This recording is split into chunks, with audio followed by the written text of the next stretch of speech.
Om Namo Bhagavate Vasudevaya.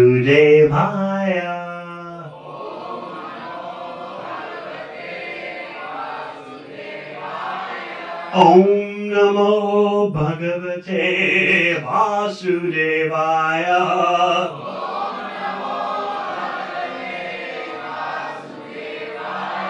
Om Namo Bhagavate Vasudevaya.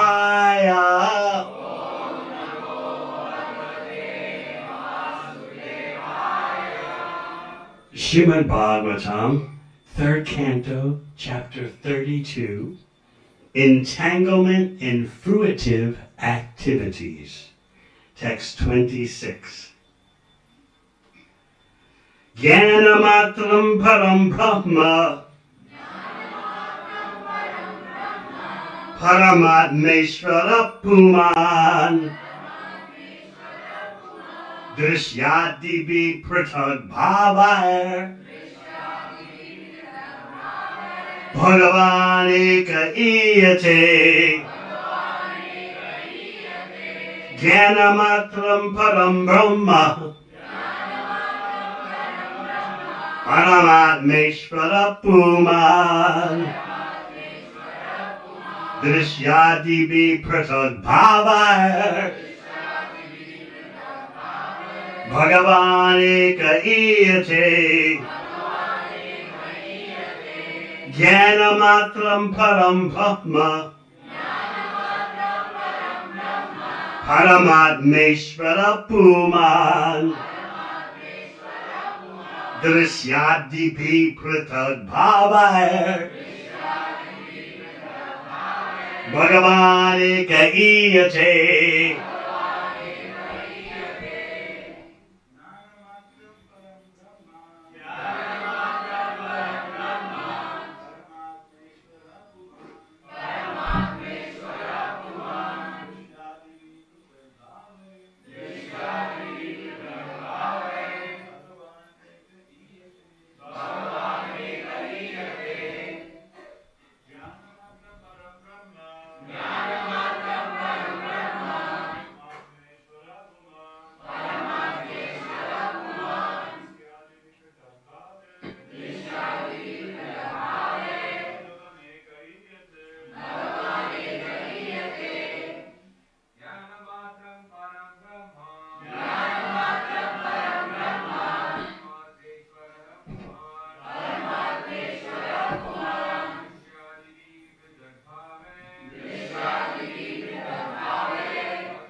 Vaishnavis.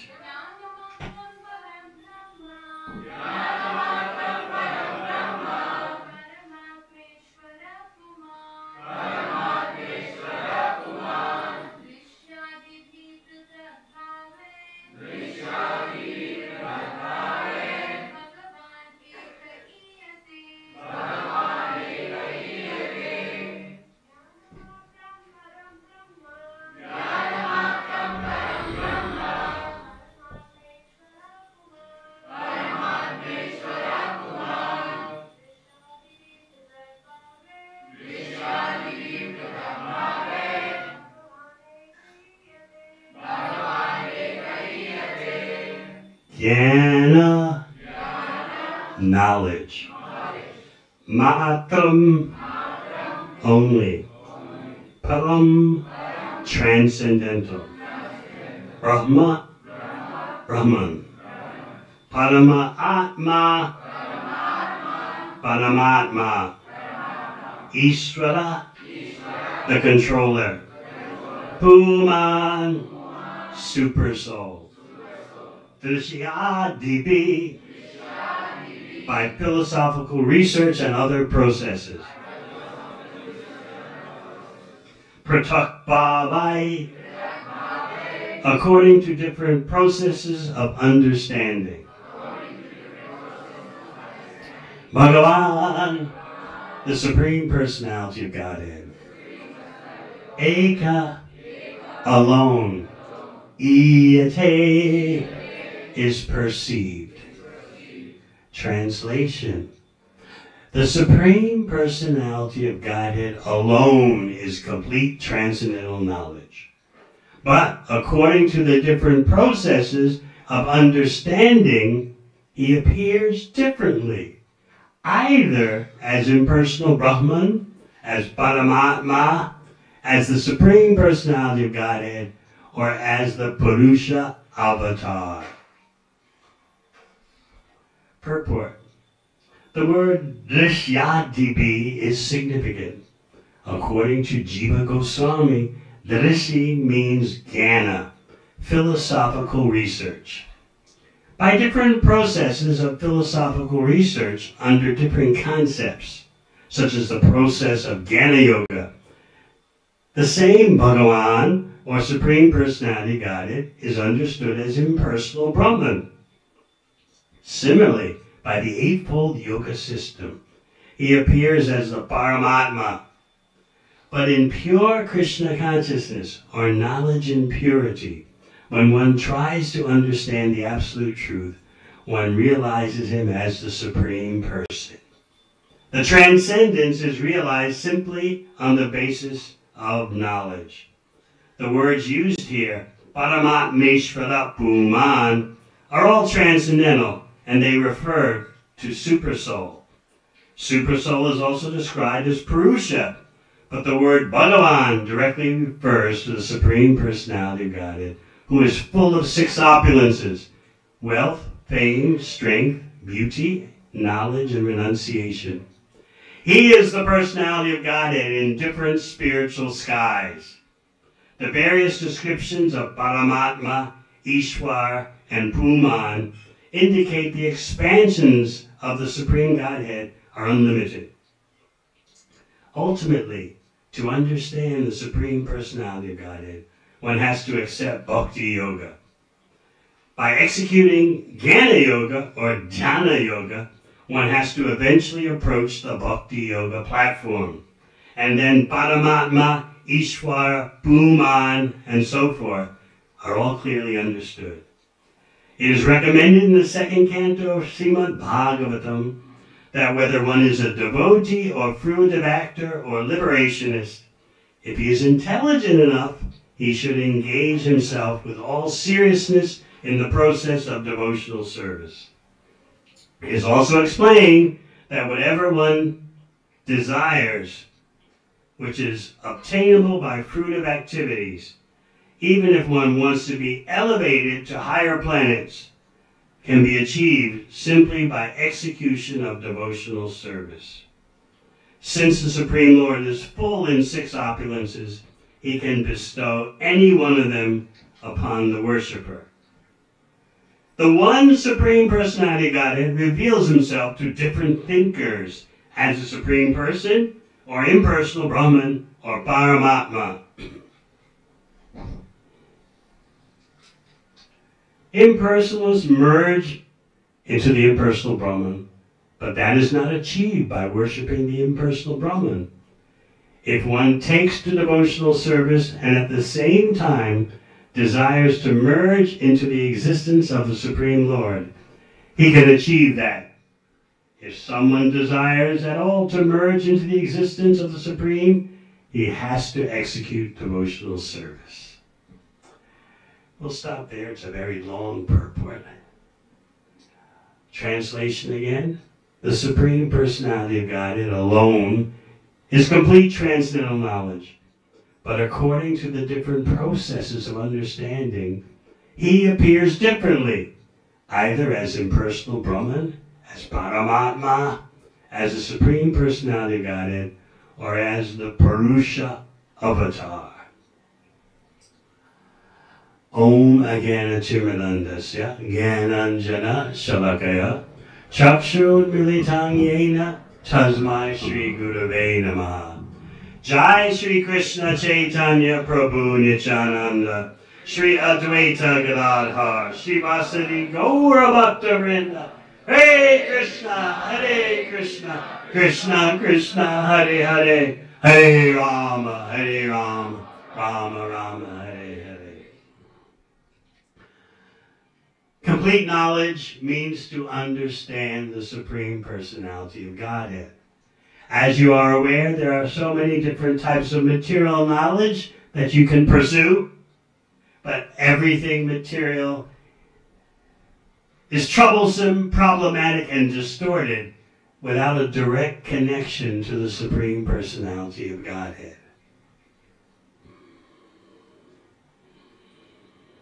And of course, the pinnacle of spiritual knowledge is Bhagavan, the Supreme Personality of Godhead. It is very important to understand the science of the Supreme. And that science of Krishna includes art, culture, as well as philosophy. Krishna is unlimitedly attractive. Everything about Krishna, his name, his form, his qualities, his pastimes, are the ultimate destination. You, the spirit soul, will never be satisfied until you connect with that ultimate destination. Therefore, as you know, Krishna says in Bhagavad Gita, Yoginam api sarvesham madhyate antaratmana shraddhavan bhajate yomam same yuktataмо mata.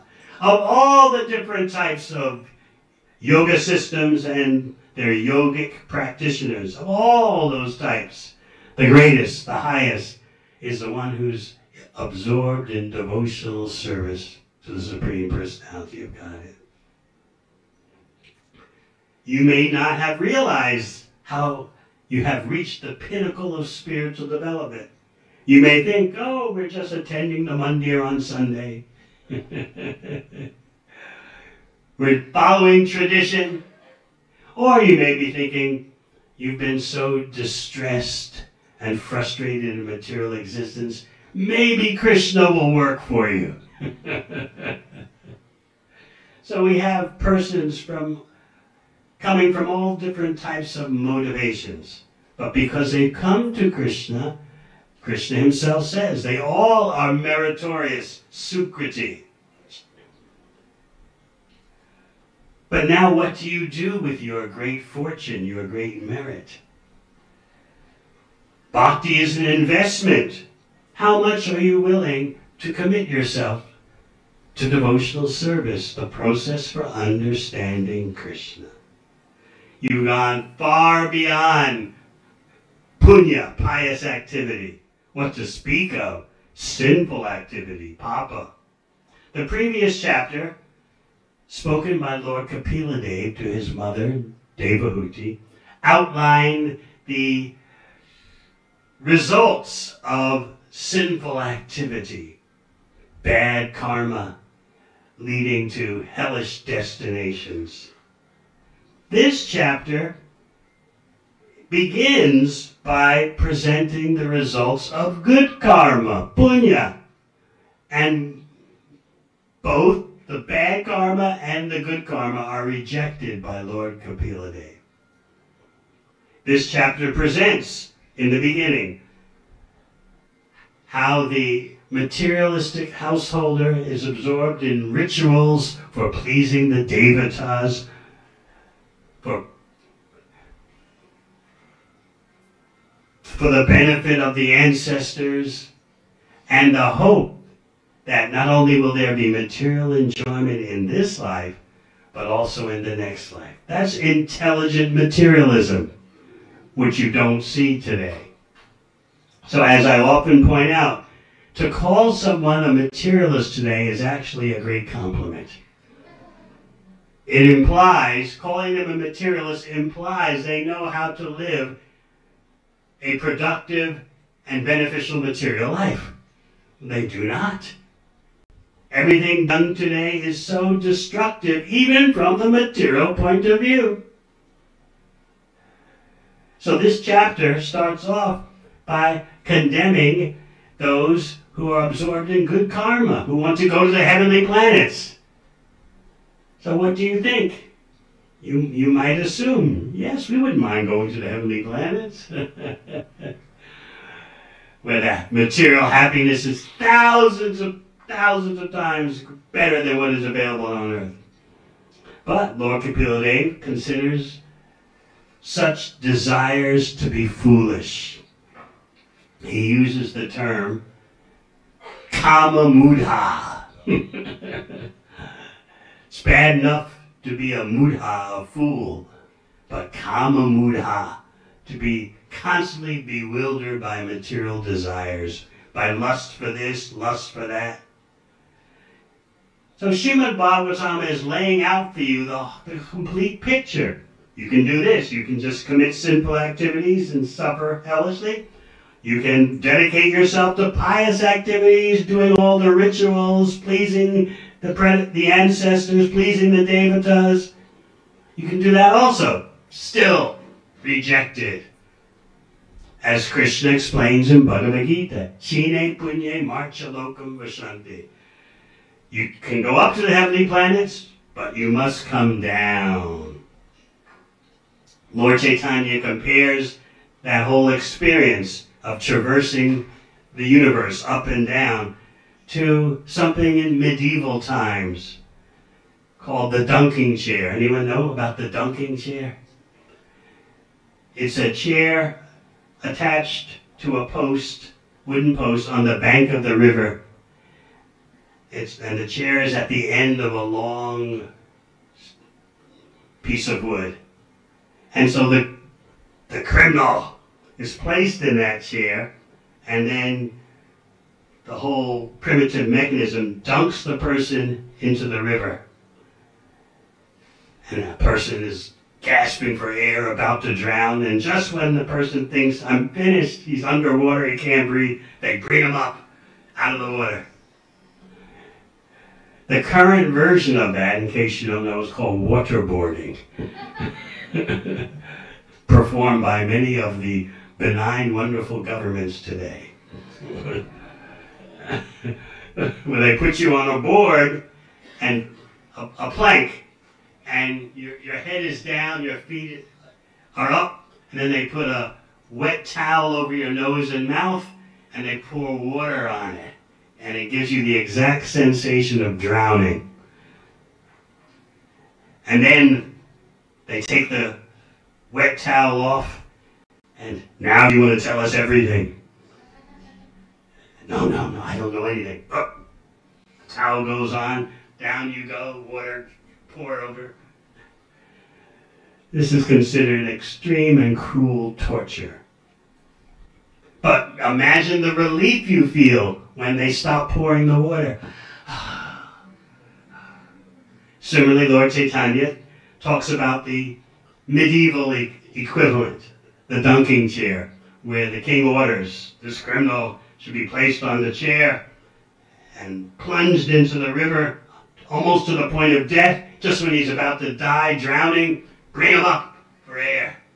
So you can just imagine, you're in that chair, submerged in the water, and then you're brought back out of the water. So Mahaprabhu compares this to going up and down in the heavenly planets, earthly planets, lower planets. You think, now I'm in a good situation. Down you go again. Then just when you think, I'm finished by all this suffering, you're brought up, some material happiness, I can breathe. Down you go again. So Lord Chaitanya says, aren't you tired of this? Don't you have something better to do? And what is our answer? If we just get a few moments of material happiness, that makes all the suffering worthwhile, right? Just let our investment properties soar in value. Let our shares do well. Let there be corporate advancement for all our children. And then, we die, but we'll leave some property for the children. That's the important thing. We'll die. We don't know where we're going, but we left something for the children to squander and mess up. So Lord Kapiladeva is explaining the same principle. Yes, pious activity, punya, doing all the Vedic rituals, worshipping the demigods is better than sinful, gross materialism, but still it's rejected because it has nothing to do with bhakti. And only bhakti can completely satisfy the self.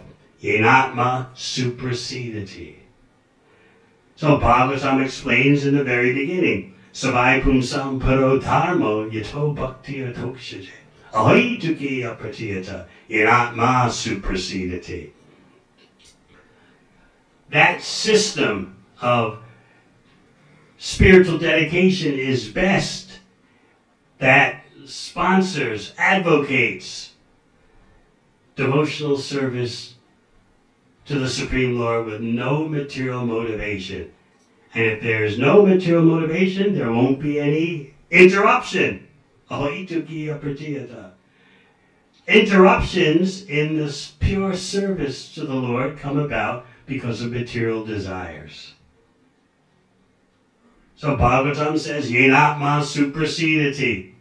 Only this will completely satisfy the self. And what do we say? Well, isn't it enough to believe in Krishna? Just like our ancestors did. Isn't that enough? Why this emphasis on devotional service? Because only through devotional service can Krishna be understood. Otherwise you'll be perpetually bewildered by demigod worship, by good karma. I'm just doing my duty. Well, for whose pleasure are you doing your duty? Well, I'm doing my duty. You must go to a higher level, and that higher level is devotional service. Then you can understand the complete reality.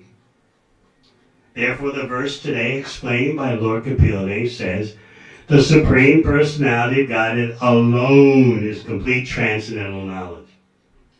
So you may say, well, so what if I don't have complete transcendental knowledge? What's wrong with a little bit of transcendental knowledge? That means you know a little something about the impersonal Brahman. You may know something about Paramatma, but you won't be satisfied until you attain completeness. So what is harassing us in our daily life, what's chasing us like a dog nipping at our heels, what's chasing us is incompleteness. We haven't grasped that yet. We haven't penetrated to the root of our problem. We think, oh, I'm so busy, I'm working, family affairs, yet I'm missing something. I don't know what it is. There'll always be that sense of incompleteness, no matter what job you have, no matter what the status of your family life is. There'll always be that sense of incompleteness without understanding Krishna. And Krishna is only understood through devotional service. Bhaktyamam abhijanati. It's very important that you have the full picture. And that's what Lord Kapila Deva is giving. There is impersonal Brahman. There is the super soul, Paramatma, in the core of your heart. But ultimately, you need to connect to Bhagavan. Why? Because you want love. You don't have a loving relationship with the impersonal Brahman. You don't have a loving relationship with the four-handed super soul in the core of your being. Only Krishna gives you that loving relationship in different flavors. So this is your real quest in life. This is your real investment. You may recall from the first canto also, Prameti Paramatmeti Bhagavaniti Shabdite. Those who have studied Bhakti Shastri know the famous verse that explains that the absolute truth, the supreme reality, appears in three different perspectives: impersonal Brahman, super soul Paramatma, and Bhagavan.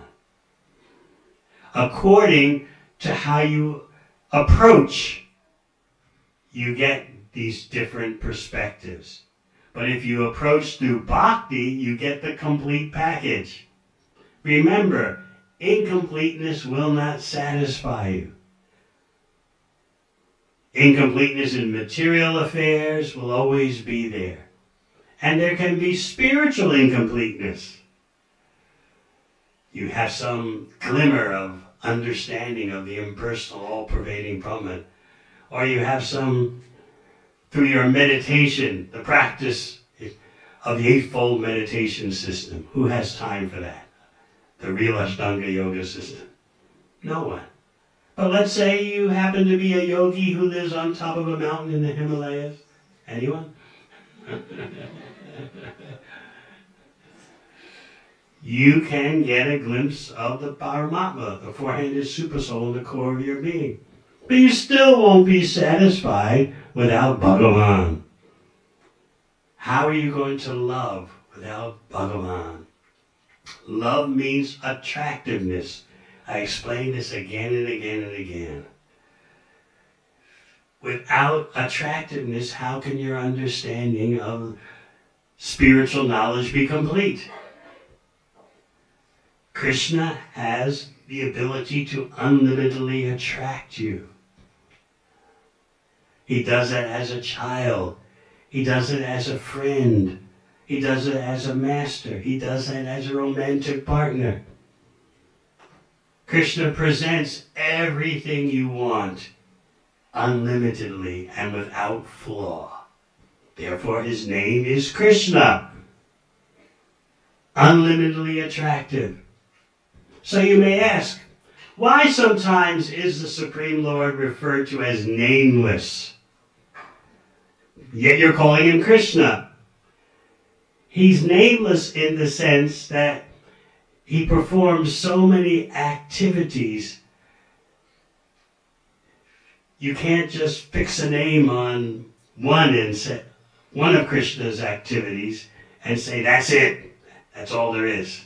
But the name Krishna contains all those names referring to activities because Krishna means all attractive. You may recall, not recently, but in, let's say 100, 200, 300 years ago, a person would have a surname according to their occupation, according to their activities. Someone could have the surname Goldsmith, another Trivedi. But now, it's all meaningless. Someone can have the surname Trivedi and not knows anything about Vedic knowledge. But in the old days, you would have a surname that referred to your activities. So this is how Krishna is described as nameless, even though Krishna has, as you know, Nam Namakadi Bahuda Nija Sarva Shakti. Lord Chaitanya explains, Krishna has so many names. But the chief name is Krishna because all attractiveness includes everything. But then again, you can call the Supreme Lord nameless because his activities are unlimited. So just remember, the culture of a surname matching your activities. You don't see that anymore, so therefore you might be puzzled. Why is Krishna nameless? Because he has so many activities, infinite activities. Then he's described as formless. Why? We look at Radha Gopinath. If you're a developing devotee, you see the deity Radha Gopinath as a representation of Radha and Krishna. But a more advanced devotee will see Radha Gopinath as directly the Supreme Personality of Godhead in Goloka Vrindavan. So why then is Krishna referred to as formless? It's because he has no material form. And then what about activityless? Why is Krishna described as having no activities when he's doing so many things? Just like in this month of Kartik, we're celebrating the Damodar Leela. Krishna's doing mischief. He was exchanging love with his mother, and she punished him. He was sleeping, napping in a room nearby, and he decided, I'm hungry. What was his mother doing? You know, churning yogurt into butter while singing songs about her son's activities. So Krishna comes out of his room and grabs the churning rod to stop his mother from churning. And she thought, oh, he's so intelligent. What can compare to the affection of Mother Yashoda? It's totally out of this world. So she stops churning, she picks Krishna up onto her lap and begins to feed him while staring into his face. How does that relate to impersonal Brahman or Paramatma? So while she's feeding him and staring into his beautiful face, the perfection of maternal relationship, Vatsalya praying. What happens? You know. The milk on the stove starts to boil over. Why does Mother Yashoda have milk on the stove when she's got so many maidservants, right? She has milk on the stove because she's concerned. My son, my little boy, is always breaking into neighbors' houses and stealing milk products, especially butter. Usually, Mother Yashoda would depute the cooking to her maidservants, but she says, I myself have to make milk products for my son, because then I can be guaranteed that he'll be satisfied and he'll stop going to others' houses and stealing. So she had special cows in Nanda Maharaj's herd. These special cows would give specially flavored milk. So she got special milk from those special cows and was preparing it herself on the stove. All for Krishna. But then the milk started to boil over. And she put Krishna down just to tend to the milk boiling over. It wasn't that far away. But Krishna didn't like it. You put me down.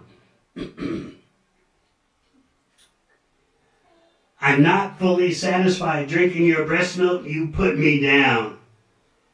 And so in that short time that Mother Yashoda was away, Krishna went on a temper tantrum. He got a small stone and he broke the pot, the stone pot that the churning rod goes into. And all the half-churned butter spread out all over the floor. Just visualize the person you think is activityless, formless, and nameless. What's he doing now? He's so angry he's biting his lip. Try to do that.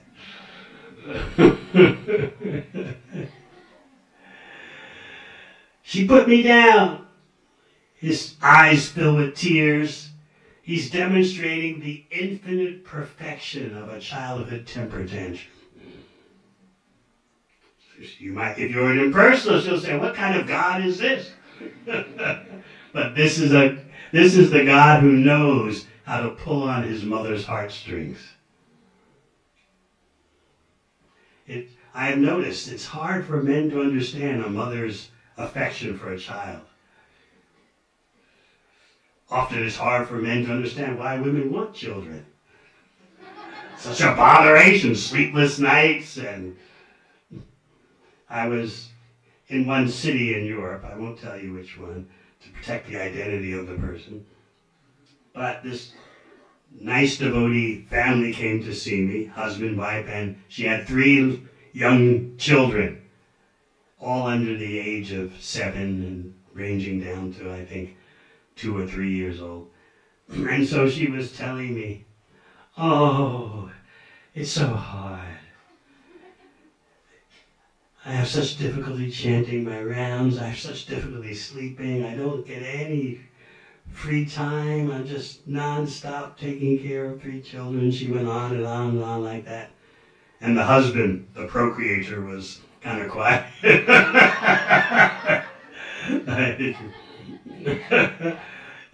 I just make them. You take care of them. So she's going on and on like that. All of a sudden, 2 of her little children came, one on each side of her, and each one hugged her at the same time.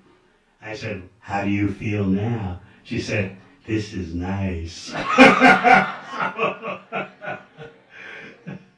It's very difficult for a man to understand that rasa, that flavor, fully.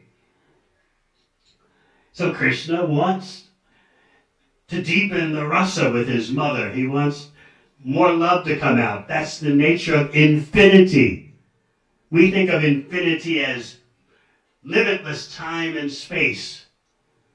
But the ultimate understanding of infinity is Krishna's love. Loving affairs with his devotees have no end. They're always increasing. Just like we say about the 6 Goswamis of Vrindavan. By their activities of compiling shastras and glorifying Krishna, they're always arranging that the limits of the ocean of transcendental bliss increase. So this is Krishna's specialty as Bhaktavatsa. He's always increasing his loving affairs with devotees. So even though he's in a rage, he's biting his lip, his tears are coming from his eyes, it's all designed to deepen Mother Yashoda's affection. So he smashes the butter pot, out comes the half-churned butter, spread out over the floor. Kavi Kaviraj, Kavi Karnapur explains, gives them some more details, that because the yogurt, the half-churned butter was spreading out over the floor, Krishna walked all in it, romping with his, stepping on the floor where the liquid half-churned butter was spreading. He's having a good time. And then what to do next? Run through the house and spread butter footprints throughout the whole house. Have you ever done anything like that as a child? I remember my mother, for her 4 children, it's for those born in the West, there's the Easter tradition of jelly beans. Any of you buy jelly beans for Easter? No one wants to admit. Oh no, only pure Vedic. So anyway, my mother, she's going to the Ivy League University and working a full-time job and raising 3 children. And so she, with great love, she bought a big bag of jelly beans. And that was meant for the children to enjoy on Easter Sunday. You know what a jelly bean is, yeah? Yeah, okay, that much. I know it's not Vedic, but... So 3 days before Easter Sunday came, all the kids, me included, decided to have a jelly bean fight. We opened the bag and started throwing jelly beans at each other. A big bag and jelly beans all over the house as you're throwing it at each other. I'll never forget, my mother then walked through the door coming from work and looked at the scene and just cried. I'm trying to do the best for my children. I bought them jelly beans so they can enjoy on Easter Sunday, and now look, all the jelly beans are all over the house. Who's going to have to clean the house? The kids never forgot that. We felt really bad. We thought we were having fun. But look, our dear mother is just broken down in tears. So Krishna is bringing out more love from Yashodamai. She hasn't realized that. She doesn't know her son's the Supreme Personality Godhead. Krishna doesn't want her to know that because that will ruin the relationship. Knowing that Krishna is the Supreme Personality Godhead, that's Mathura and Dwarka. Mathura Vasis, they are halfway between spontaneous Vrindavan love and awe and reverence Dwarka love. And Dwarka, they're completely attuned to the majesty of the Supreme Lord. But Mother Yashoda, she's a pure Brijavasi. She doesn't even believe Krishna lifted Govardhan Hill. She thinks Nanda Maharaj did it. So Krishna has spread butter-smeared footprints throughout the house. So you know what happened, the rest of what happened. She ties him up when she catches him. She ties him to a wooden grinding mortar. And then she leaves to go tend to her household affairs. Why did she leave little Krishna tied up?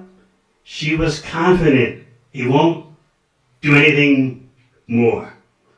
Because number one, his little friends are there watching him. Number two, the mortar, the wooden mortar weighs so much, he'll not be able to do anything about being tied to it. And number three, the knots in the rope are so tight.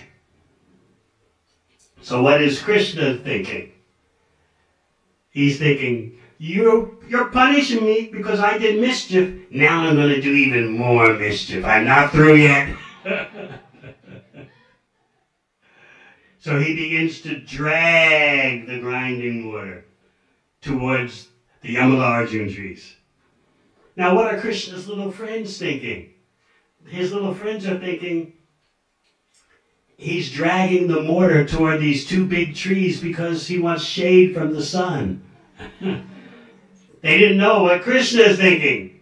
Krishna is thinking, my devotee Narada Muni has said that these two former demigods now embedded in trees will be liberated by me. I have nothing to do with rich boys, sons of demigods. But because my devotee Narada Muni has arranged this situation, I will fulfill his words. So Krishna very slowly advances toward the Yamalarjuna trees. Why slow? Well, there's several reasons for that. He's dragging it along the ground. He doesn't want the ropes tied to the mortar and him to become loose, and the whole contraption falls away on its own. So he's proceeding slowly. Another reason is that he's in Bal Leela. He's Bal Gopal. I'm a child. I can't pull anything big. This is Braj Leela. Krishna does his inconceivable activities, and the activities are packaged in a childish way, although the result is inconceivable. He does that to preserve the sweetness of the relationship with devotees.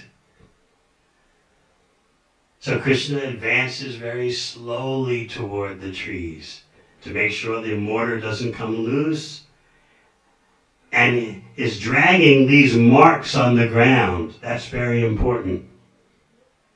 Why? We'll jump ahead. Because after the Yamalarjuna trees come crashing to the ground, making such a sound, and those trees were as big as a cowherd man's house. So the cowherd men heard that sound and immediately, oh, what's happening? Everyone thought Krishna's in trouble because the sound of the trees crashing to the ground was like thunder, and thunder without clouds in the sky is considered inauspicious. So all the cowherd men panicked and they raced toward where the sound came from. They couldn't exactly see from a distance what's going on because there were so many trees with their branches and leaves in the way. Now you might say, where are the ladies? Where's Mother Yashoda elder gopis. Why is the emphasis on the men? The cowherd men, the ladies, they have a reaction too. Yes, they fainted. That's why the men got there first. So the men are there and they see the scene. But they can't add 1 + 1 = 2. They see that Krishna is there tied to the mortar, and they can look at the marks on the ground that the mortar has been dragged, and they can easily put together the whole crime scene. But no, it doesn't. He couldn't have done this. Even the little cowherd boys are telling Nanda Maharaj and the cowherd men, Krishna did it. He did it. And some bright shining men came out of the trees when the trees crashed down. And the cowherd men were, who can believe these little children? Some of the cowherd men thought, he just might. Rishi at the Namakarana ceremony. They quoted him, this child will have powers equal to Narayan. Now the cowherd men, these few cowherd men never said he is Narayan. They just, it could be equal to Narayan according to the words of Gargarishi. But that opinion didn't carry the day. So there is Krishna, surrounded by the branches and leaves. He's covered actually with leaves and branches, but he's unharmed. So that's the main focus of the cowherd men. Oh, Krishna's unharmed. Krishna has been saved. He didn't do this. Some or other the trees came down. They were speculating. Kavi Karnapur, great devotee in Chaitanya Leela, writes that they were speculating that, the trees came down because their roots were old and aged, and therefore at the same time, simultaneously, both trees came crashing down. But then they looked at the roots of the trees, which were visible because the trees were now laid out on the ground. They looked at the roots and said, these roots look very fresh and green. Could it be some demon who caused this? Could it be a demigod? What would the demons and demigods be? Why would they be doing such a thing? No, that can't be true. They concluded it's a natural disaster.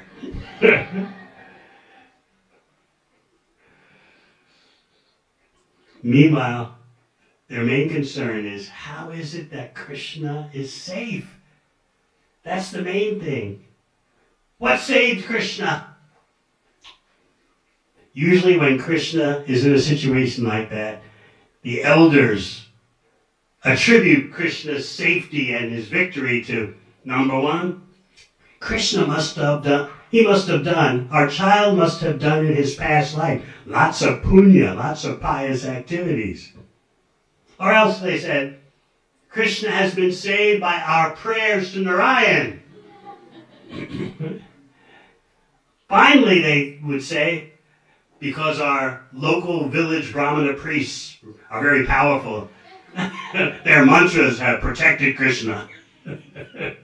That's life in Vrindavan. So even try to understand their bewilderment. They can see rationally, with rational intelligence, what happened. The marks on the ground are there, resulting from Krishna dragging the mortar. The little cowherd boys are saying, Krishna did it, Krishna did it. Some of them the little cowherd boys couldn't complete their sentences. Just Krishna, Krishna, Krishna. So then Nanda Maharaj, as the leader, he walks up to Krishna to untie him. And he's smiling. Why is Nanda Maharaj smiling as he unties Krishna? He's hiding his anger at his wife. He's thinking to himself, Krishna was just exchanging love with her. That's why he broke the butter pot and smeared butter footprints all over the house and was feeding butter to the monkeys. It's just a loving affair. Why did my wife punish him like this? But he was smiling. He didn't want Krishna to notice. See, Nanda Maharaj he's a child psychology expert. And Krishna is also expert. Why was Krishna smiling too? He's smiling to let his father know, I'm not afraid of anything, I'm all right. You're smiling, I'm smiling, everything is fine. So that same Krishna, we say, is activityless. Why? Because his actions have no connection to material nature. Now, here's a problem with those who are influenced by impersonalism, consciously or unconsciously. You're thinking, how can there be a person who performs activities that are not limited by time and space? Activities are performed by those in a realm limited by time and space. So if Krishna is performing activities as a person, he must be limited by time and space. You may be implicitly, unconsciously thinking that when you read Krishna book. You're trying to place Krishna within the context of limited time and space. But the reality is that time and space are contained within Krishna. So Krishna can be acting in such a way to knock down Yamala Arjuna trees as a little child. Meanwhile, throughout the universe, countless yogis are meditating on him in mystic yoga as the super soul. So all this is going on at once. Krishna is dragging down Yamala Arjuna trees. Others are fascinated by Krishna's impersonal effulgence. Others are fascinated by Krishna's expansion in the core of everyone's heart as super soul. And what's Krishna doing? Smiling at his father.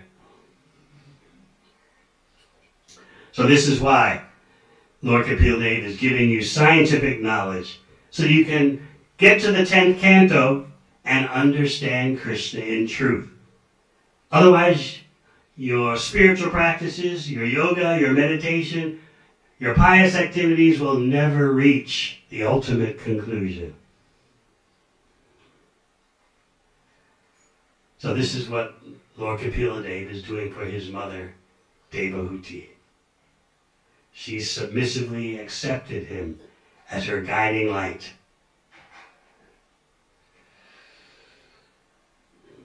He's giving her the greatest gift of complete knowledge. And then there can be complete satisfaction.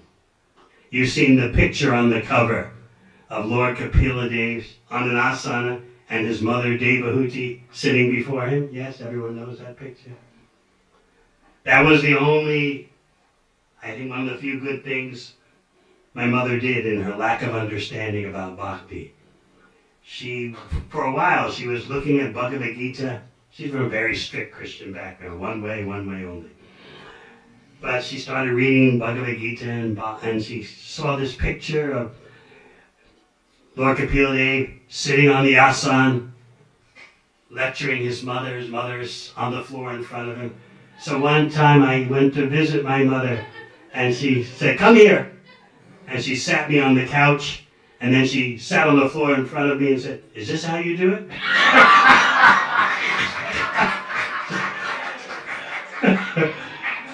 One time in the whole life, that was it.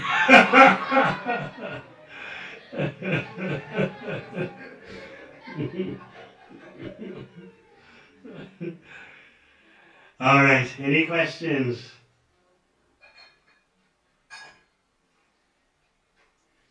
I hope no one in my family hears this lecture. Sometimes they snoop and they hear,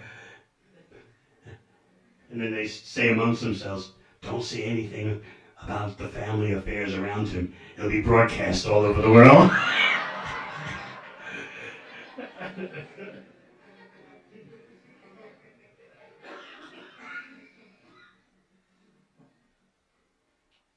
No questions. Yes. You were giving us a lot of information, a lot of details of the past and down the Some are from him, others from Vishwanath. So, I would like to also learn, but before that is Prabhupada's books. yes, first you get the most important core from Prabhupada's purports. If you haven't gotten that, you'll get lost in all these commentaries. And you get lost, as I say, you'll miss the forest for the trees.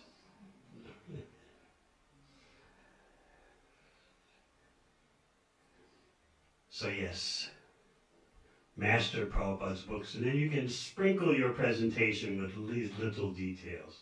But sometimes I notice immature devotees want to specialize in all these details, and they miss the whole song, just focusing on details. So first, read Prabhupada's books till they pour out of your ears and nose. And then you'll know how to utilize the little details. You won't lose sight of the main picture.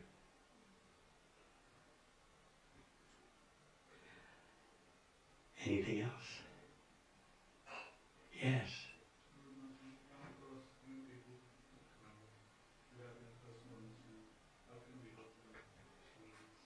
Everyone in the age of Kali is tinged by impersonalism. That's why you sing Nirvishesha Shunyavadi Paschata Desha Tarine. Everyone is tinged by this notion that all paths lead to the same goal. Worship any devata you like, it's all the same. They're all portals, gateways to the divine. Whether in India or Australia, that's the prevalent understanding.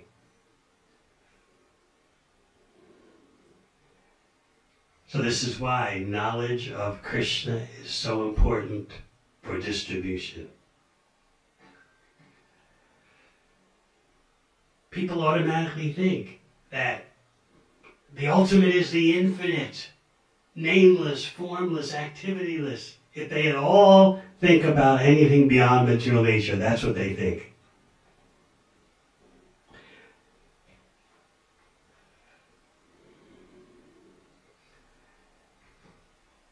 So much of our effort is about breaking down these barriers of unconscious impersonalism, whether in India or Australia. Some of you may be thinking, we come to Radha Gopinath Mandir. Why? Because it's nearby. But there's also Durga Mandir, this Mandir, that Mandir. But my friends are here, so I come here. No, you need complete knowledge of why Krishna is the culmination of knowledge, of yoga, of meditation. Otherwise, you'll remain a neophyte whose understanding and faith is very pliant, and you can easily be manipulated and spun off track. Oh, we have to move to the other side of the city. There's a nice Ganesh temple there. Well, why not go there? It's closer. Or a Swami this and that temple. Yeah. So it's very important to become grounded in Bhagavad Gita and Srimad Bhagavatam. Anything else? When your mother came with poison, what did you reply? I was probably too shocked. And that was only for a moment.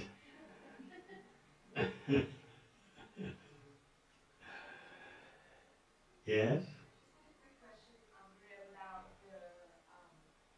in the Vrindavan, Mathura, and Dwarka, the degrees to which Krishna's devotees understand that he's God in that way. Is that because of different degrees of yoga maya? Yes. Like Vasudeva and Devaki, they're halfway. You'll see prayers in the 10th canto where Vasudeva and Devaki are saying, "You are the Supreme Personality of Godhead," and then, "Can we hide you? No one will understand that we had a 4-armed baby." 1 minute they're expressing the glories in awe and reverence. The next minute they're feeling afraid for Krishna's welfare. So it goes back and forth like that. Just like after Krishna killed Kamsa. You want to know about that briefly? After Krishna killed Kamsa, he dragged the huge body of Kamsa all around the wrestling arena. Why? Because he was thinking that his parents would think that Kamsa's only been knocked out, knocked unconscious. So Krishna, thinking of his parents, Vasudeva and Devaki in that case, who were chained in Mathura, he wanted them to hear and be assured Kamsa is dead. So Krishna dragged the huge body of Kamsa all around the arena in the presence of everyone there. Just like after sports stars, they win the championship, they parade all around the arena. And the fans sometimes jump out on the field and celebrate with them. Do they do that in Australia, Pratapana?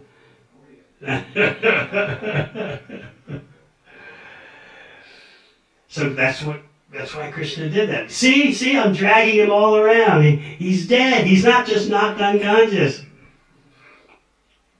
And Krishna dragged the body of Kamsa all the way to the river so that the funeral ceremony could be performed. And then Krishna himself arranged for the funeral ceremony of Kamsa. And Krishna consoled the widows. Krishna even had tears in his eyes. "Oh, your husband is dead. Somehow or other this happened." He's really into the drama. And then he comes before Vasudeva and Devaki. He unchains them. But they're totally astonished. This is the Supreme Personality of Godhead. He just killed Kamsa. Did you see that? But Krishna doesn't want that. Krishna wants to exchange parental love with them. So he skillfully covers them with Yogamaya so that they'll pick Krishna up on their lap and start to hug him. Otherwise, they're just stunned. But that's no fun for Krishna. "I want your love. Come on, you haven't seen me for so long. I've been gone to Vrindavan for 11 years. So yes, Vasudeva and Devaki are described by Srila Prabhupada as nearing the Vrindavan platform. And then in Dwarka, everyone is aware of the majesty and opulence of Krishna, Vasudeva Krishna. Scholars of Indology get so confused about this, mundane scholars. They think that there are different persons. There's the Krishna of Braj, that's one person. There's another person, there's Dwarkadish, the Lord of Dwarka, that's another. They can't see how these are all the one person, Krishna, reciprocating with his devotees in different ways, according to the degree of their love. Yes, this is a good question. You promise. I'm going to hold you to it.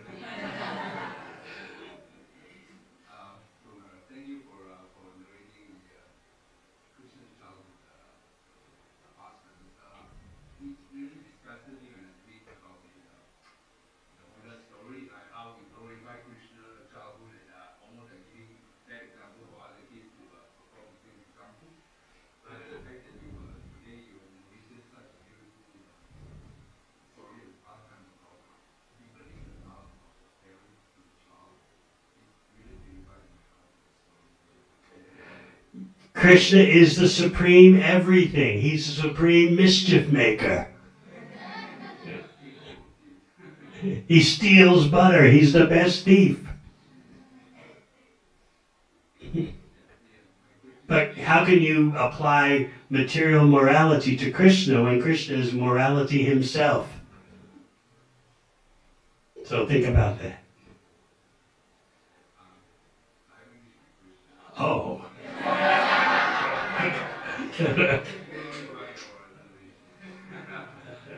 What is your question?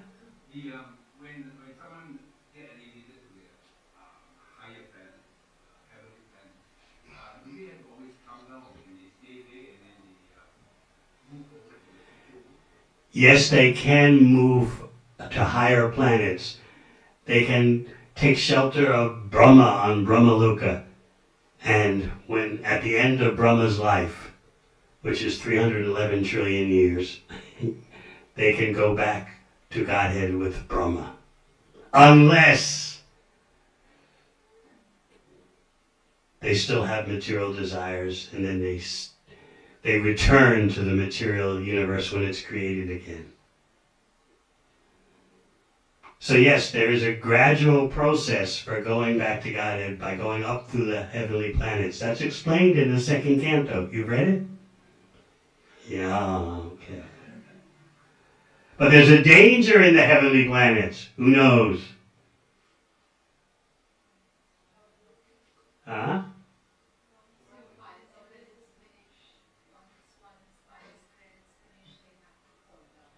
Yes, that's one danger.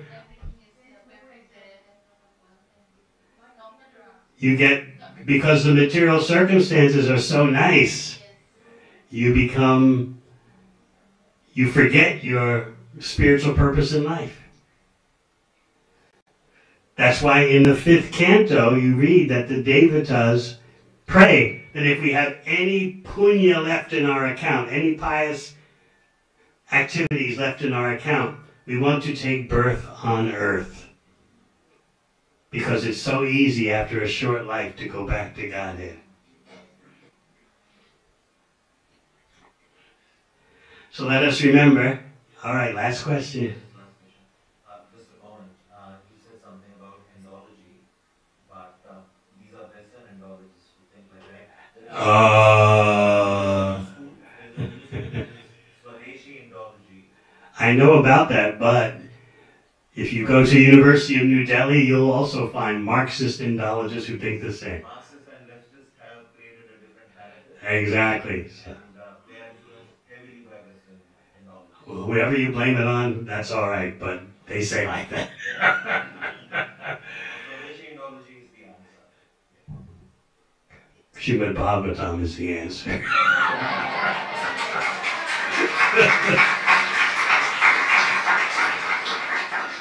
Krishna is neither east nor west nor north nor south. Krishna contains all directions. Krishna is for everyone. You should look at my book, Searching for Vedic India. I talk about all these things. You ask someone how to get it. Right behind you. Radhika Prasad, he'll equip you. I deal with all that. You'll be very happy reading it. Okay? Thank you very much. Hare Krishna.